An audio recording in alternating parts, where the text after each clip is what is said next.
আসসালামু আলাইকুম। Welcome to cooking and health care. সবাই কেমন আছেন?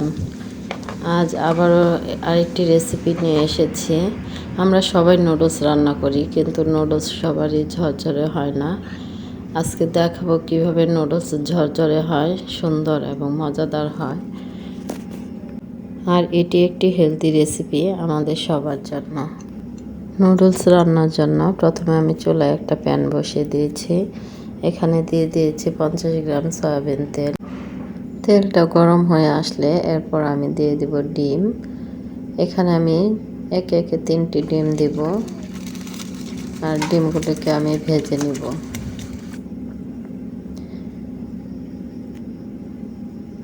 এখনই ভাজবো না, একটু পরে ভেজে নেব, কারণ ডিমটা যেন ঝরঝরে হয়। সামান্য একটু লবণ মিশিয়ে নিলাম। ডিমে একটু লবণ মিশিয়ে নিলে তাহলে ডিমটা ভালো লাগবে খেতে। দেখুন, এটাকে আমি ভেজে নিচ্ছি যেন একটু ঝরঝরে হয় ভাজাটা। দেখুন হয়ে গেছে ভাজা। এখন আমি এটা নামিয়ে নেব। এখন এর মধ্যে দিয়ে দিচ্ছি 70 গ্রামের মতো তেল। তেলটা গরম হয়ে আসা পর্যন্ত অপেক্ষা করছি। এখন দিয়ে দিচ্ছি পেঁয়াজ কুচি আধা কাপ আর 4টা কাঁচামরিচ কুচি। এটাকে আমি হালকা করে ভেজে নেব। এরপর দিয়ে দিচ্ছি বরবটি কুচি 100 গ্রাম। এটা দিলে নুডলসটা আরও বেশি স্বাস্থ্যসম্মত হবে। এখন আমি এটাকে ভালো করে ভেজে নেব। আর আমি এটা ঢাকনা দিয়ে ঢেকে দেব না, নুডলসটা পুরোটাই রান্না করব আমি আকলা করে। এরপর দিয়ে দেব আধা চামচ হলুদের গুঁড়া, আধা চামচ মরিচের গুঁড়া। এটা দিয়ে এখন নেড়ে চেড়ে নিচ্ছি।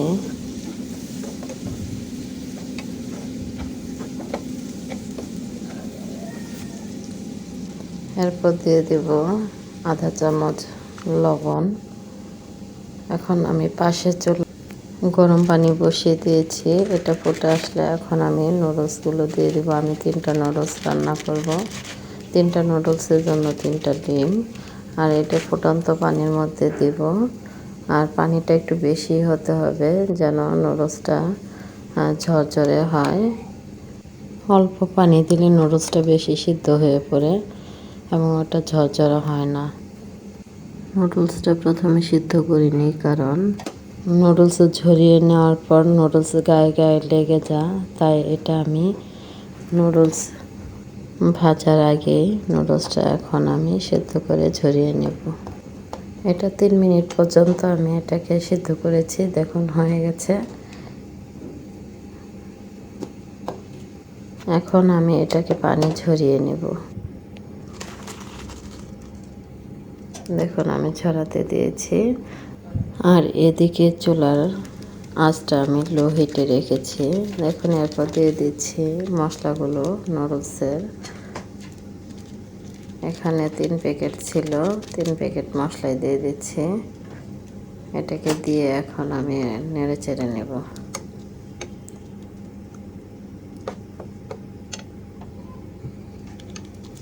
নুডলস আমরা এক একজনে এক একভাবে রান্না করি, তবে এইভাবে আপনারা খেয়ে দেখবেন কেমন লাগে।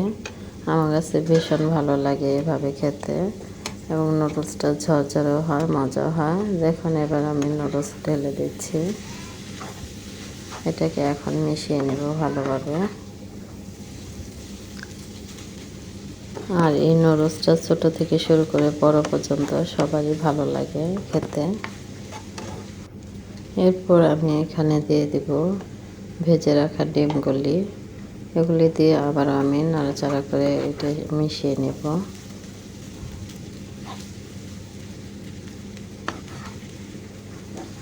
দেখুন এটাকে আমি ভালোভাবে মিশিয়ে নিচ্ছি। এটাকে মাঝে মাঝে নেড়ে চেড়ে দিতে হবে, নয় নিচে লেগে আসবে। এখন দিয়ে দিচ্ছি 1 চামচ পরিমাণ সয়া সস। এটা দিলে নুডলসের ফ্লেভারটা আরও ভালো আসে। এখন আবারও নেড়ে চেড়ে নিচ্ছি। বাসায় নুডলস রান্নাতে বেশিরভাগই চেষ্টা করবেন পুরোনো কোনো সবজি দিয়ে নুডলস রান্না করার জন্য, তাহলে এটা একটা হেলদি খাবার হয়ে যাবে। এখন দিয়ে দিচ্ছি টমেটোর সস 2 চামচ পরিমাণ। এখন এটাকে আবার নুডলসের সাথে ভালো করে মিশিয়ে নেব। আর টমেটো সস দিলে নুডলসটা খেতে আরও ভীষণ মজা লাগে। নুডলস আমি শেষ পর্যন্ত হালকা করে ভেজে নিলাম, আর নুডলসটা যেন ঝরঝরে হয়, গায়ে গায়ে যেন না লাগে। আর এটা যতটা বেশি ভাজা হবে ততটা বেশি ঝরঝরে হবে। আর ঝরঝরে নুডলস খেতে ভীষণ মজাদার হয়। দেখুন হয়ে আসছে প্রায়, নুডলসের কালারটা চেঞ্জ হয়ে আসছে। দেখুন কতটা সুন্দর লাগছে। এখন আমি পরিবেশনের জন্য রেডি করব। এটাকে এখন আমি ঢেলে নেব।